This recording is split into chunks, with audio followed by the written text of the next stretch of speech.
Whenever you read a letter from the past, you are reminded of a certain face, a gesture perhaps, or a twitching of a face part, and certainly memories will come in. Whether they are uninvited, they will flood the gates towards the very core of your soul, the inner sanctum. I don't know why there's always sadness attached to remembering. When it comes to the past, we always tend to be more sad than happy, isn't it? Maybe it is because of the fact that if the memories are not good, we tend to associate strong feelings with them, and so we become agitated and restless in the process. If they be good, on the other hand, we become sad remembering the good times and the people with them, and the fact that most of them will never be with us anymore.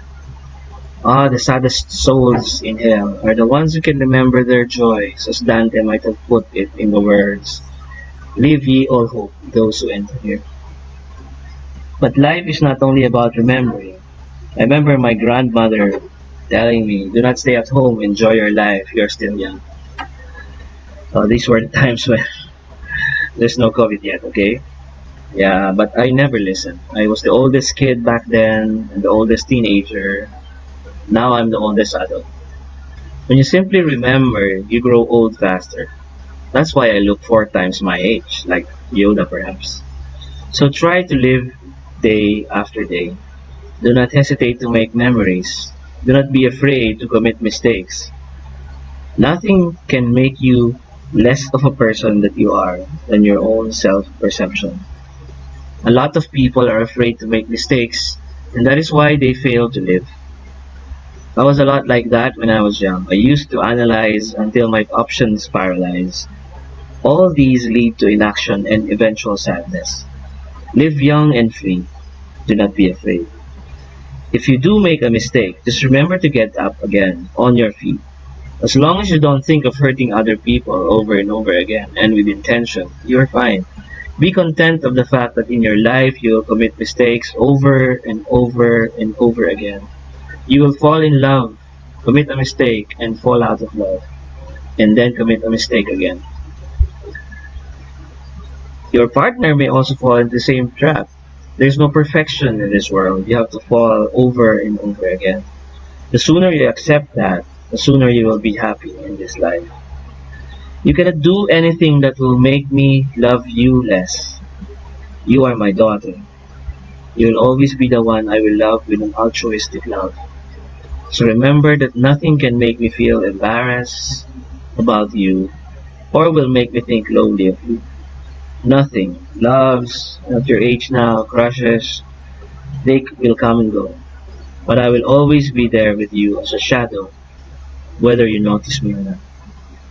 In the same way, as a youngster then, I used to meditate on the words of the Bible that maintain, "Who can separate us from the Lord? Indeed, nothing. Not even sin can have that power. Because on the cross he was made not only a sinful man, but sin himself for you and I. And so if I, evil man that I am, can love you with an undying, eternal love, what more that guy who embraced the unworthiness of death just to be able to raise our nature to this, huh?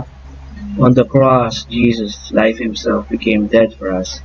And this is beyond understanding. Love is really like that, huh? To the point of absurdity at times.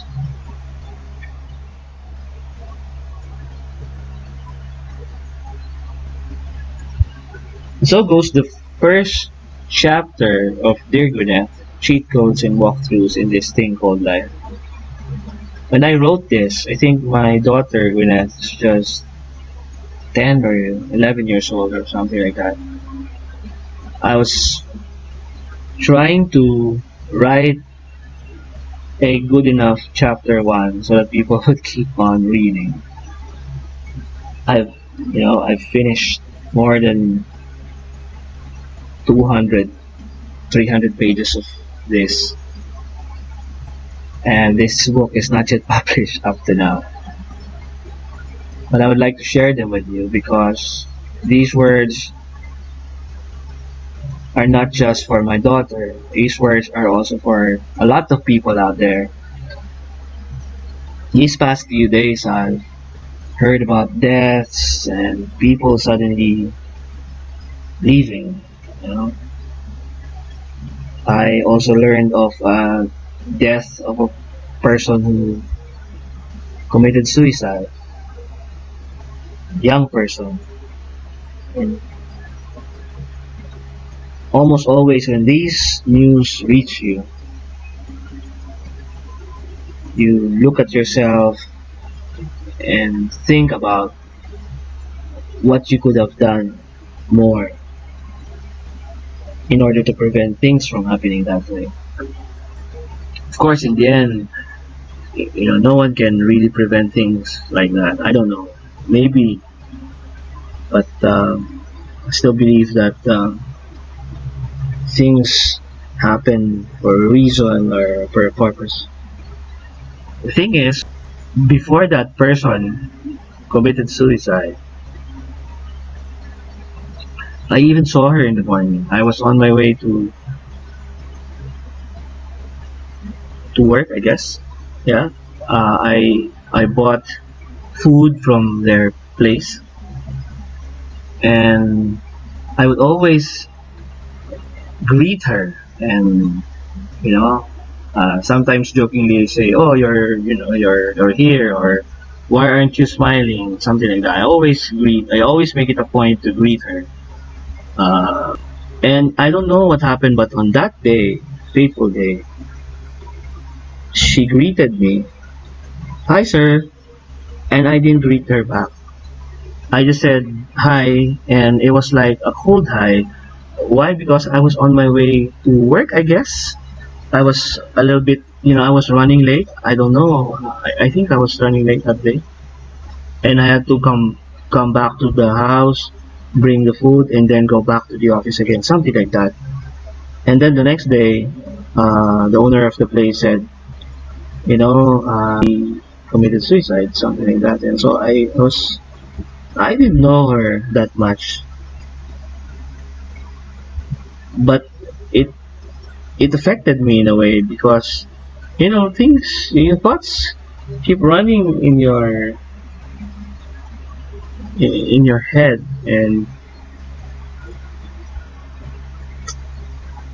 what could I have done to make things better? I don't know. Maybe I should have greeted her back. Maybe I should have smiled more often. I don't know. I mean, sometimes you beat yourself over things that you cannot really do anything about.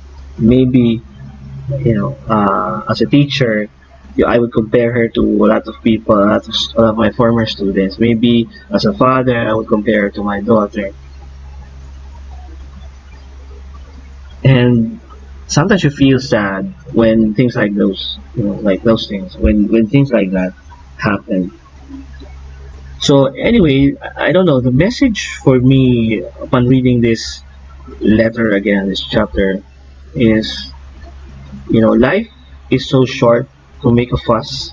I think it's the words of the Beatles song, but yeah, it's life is very short. So there's no time to for fighting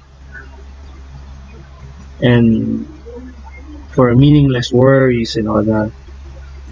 And sometimes, in the least during the least expected moments, it would be the last time you would see a person.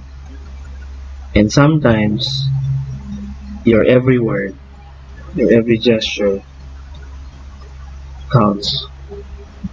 Could have saved a life.